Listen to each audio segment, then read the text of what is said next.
ያዩት ሁሉ በውበቷ ተደምመዋል። ምድሯን የረገጡ ሰዎች ሁሉ ብንኖርባት ብለው የሚመኟት ሀገር ናት። የሀብት መጠኗ ከሀያሏ ሀገር አሜሪካ ይበልጣል። በማደግ ላይ ያሉ ሀገራት እንደ መማሪያ መጽሐፍ የሚያነቡት የእርሷን ብልጽግና ነው።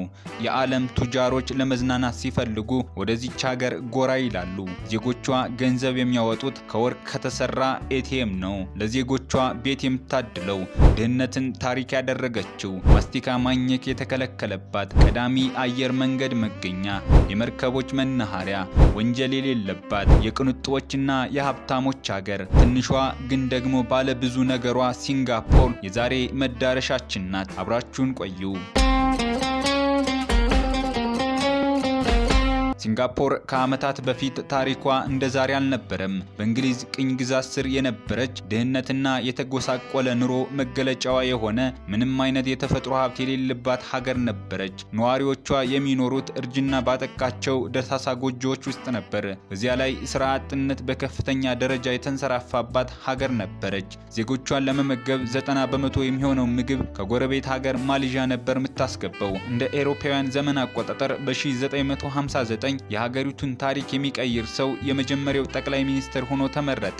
ሰውየው የ35 ዓመቱ ሊ ኩዋን ዩ ነበር። ሊ ኩዋን ዩ በ19ኛው ክፍለ ዘመን አጋማሽ ወደ ሲንጋፖር ከመጡት የቻይና የዘር ሐረግ ካላቸው ስደተኛ ቤተሰቦች ነው የተወለደው። አያቱ በ1863 ወደ ሲንጋፖር የመጡ ሲሆን እሳቸውን ጨምሮ አብዛኛው ቤተሰብ በብሪቲሽ የትምህርት ስርዓት የተማሩና የአውሮፓን ዘመናዊ የህይወት ዘይቤ የቀሰሙ ነበሩ።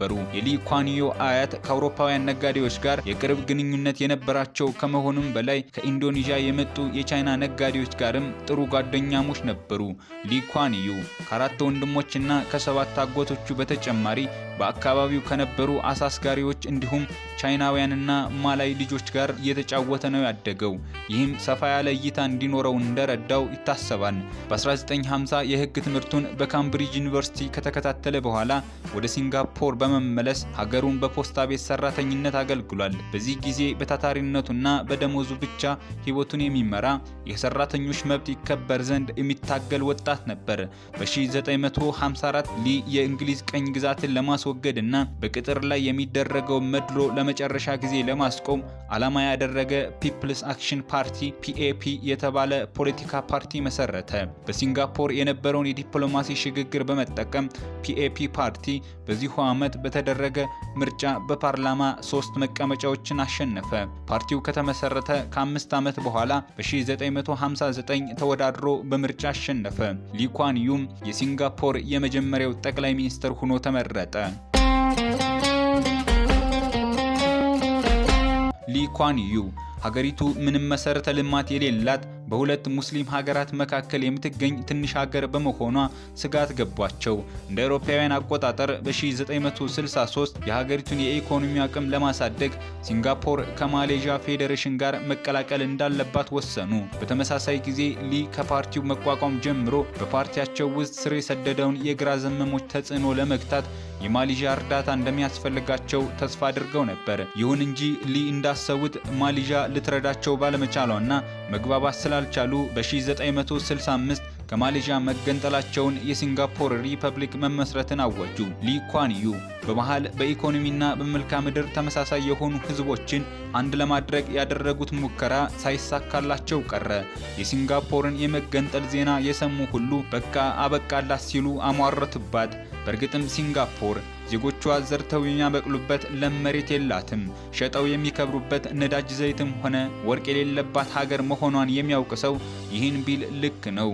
ግን ሊ ኩዋን ዩ በመገንጠላቸው ቢያዝኑም ሀገራቸው ዛሬ ላይ የደረሰችበት እንደምትደርስ በተስፋ ይናገሩ ነበር። በዚህ ጊዜ ሲንጋፖር የተደራጁ ወንጀለኞች እንደፈለጉ የሚፈነጩባት፣ ጸጥታዋ የተናጋ፣ ሙስና የተንሰራፋባት፣ ዝርፊያና ህገወጥነት የነገሰባት ሀገር ነበረች። ዛሬ ላይ ቀዳሚ ሀብታም ሀገርና ሙስና ከማይሰራባቸው ሀገራት ውስጥ በ5ኛ ደረጃ የምትገኝና ወንጀል እምብዛም የሌለባት ደህንነቷ አስተማማኝ ሀገር ናት። ከመላው ዓለም ተመልካቾችን ሁሉ የሚያፈዝ ውበቷን ለመመልከት ጎብኚዎች ወደ ሲንጋፖር ይጎርፋሉ። በቆዳ ስፋት ከኒውዮርክ የምታንስ ሀገር ብትሆንም ዓመታዊ ዓመታዊ ጂዲፒዋ ከአውሮፓ ሀብታም ሀገራት እንዲሁም ከአሜሪካ በጥፍ ይበልጣል።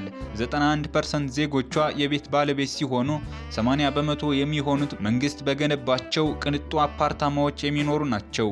ለዚህ ክብር ያበቃት መሪዋ ሊ ኩዋን ዩ አርቆ አሳቢነትን የታደለ ባለ ራዕይ፣ ማስተዋልን የተቸረው ብልህ፣ ሀገሩን ከምንም ወደ ሀብታምነት የቀየረ አስደናቂ መሪ ነበር።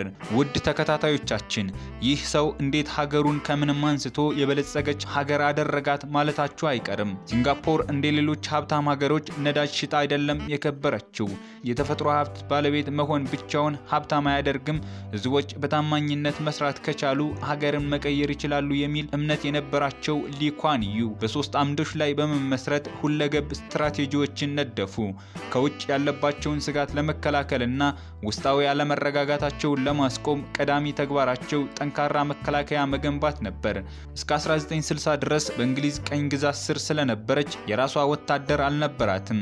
የራሳቸውን አስተማማኝ ኃይል እስኪገነቡ ድረስ ከእንግሊዝ ጋር በመነጋገር የቀኝ ገዢዋ ወታደሮች በሲንጋፖር እንዲቆዩ አደረጉ። መከላከያ ሰራዊቷን ለመገንባት የእስራኤል ሞዴል የተከተለች ሲሆን በ1967 ማንኛውም ዜጋ ብሔራዊ አገልግሎት መስጠት ግዴታ መሆኑን አወጀች።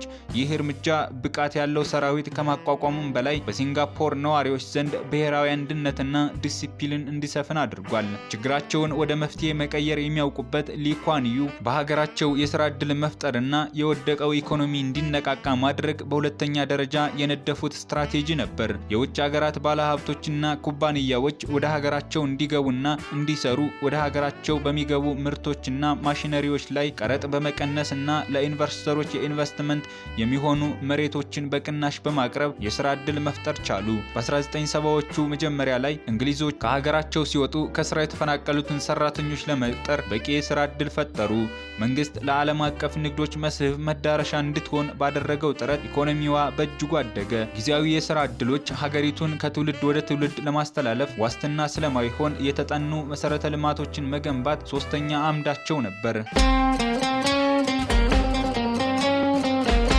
ሲንጋፖር የተለያዩ ባህልና ቋንቋ ያለባት ሀገር ናት።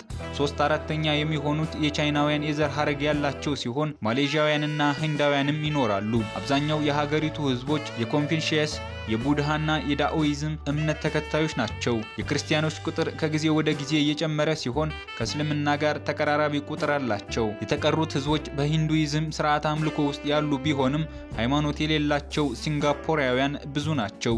ሊ ኩዋን ዩ እነዚህ ማህበረሰቦች ተስማምተው እንዲኖሩ አድርገዋል።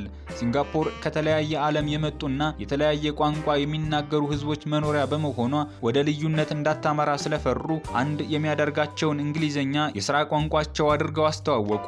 ይህ ሚዛናዊ አቋማቸው ማንነታቸውን ሳይሸረሽሩ አንድነታቸው እንዲጎለብት አድርጓል። ሊ ኩዋን ዩ ደፋ ቀና ብለው የገነቧት ሲንጋፖር ዛሬ ላይ ለማደግ እንደ ተምሳሌት የምትጠቀስ ሀገር ናት። ሲንጋፖር የዓለማችን ትላልቅ የንግድ ተቋማት ዋና መቀመጫ ናት። ሲንጋፖር አስደናቂ ኢኮኖሚ የገነባች የዓለም ንግድና ኢንዱስትሪዎች ማዕከል ናት። የሲንጋፖር ኢኮኖሚ በማምረትና ወደ ውጭ በመላክ ላይ የተመሰረተ በመሆኑ ከሌሎች ሀገሮች ልዩ ያደርገዋል። ኢንዱስትሪዎቿ ውስጥ ተቀጥረው የሚሰሩት ዜጎች የተማሩና ከፍተኛ ደሞዝ የሚከፈላቸው ናቸው። ከዚህም በተጨማሪ ህዝቦቿ ዘመናዊ የጓሮ አትክልትና ፍራፍሬ በማልማት አሳ በማጥመድ ይተዳደራሉ። የትራንስፖርት ስርዓቷ እጅግ ዘመናዊ ሲሆን አብዛኛው የሀገሬው ሰው የሚጠቀመው የህዝብ ትራንስፖርት ነው።